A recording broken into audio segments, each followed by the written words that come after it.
الأهلي بيؤجل المؤتمر الصحفي لتقديم المدير الفني الجديد الحسين عموتة لمدة 24 ساعة ليقوم يوم الثلاثاء نظرا لتعارضه مع موعد مباراة منتخب مصر والأرجنتين في المونديال في كأس العالم.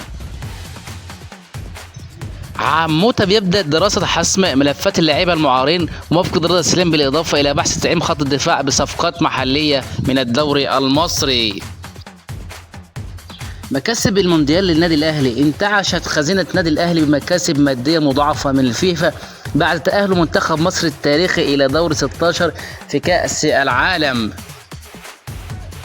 اخبار القلعه البيضاء. نادي الزمالك 100 عقبه. اداره الزمالك تفتح جوله جديده من المفاوضات الجديده مع السنغالي ابراهيم نضاي للوصول الى تسويه نهائيه بشان المستحقات المتاخره لحل ازمه قضايا في الفيفا لنادي الزمالك.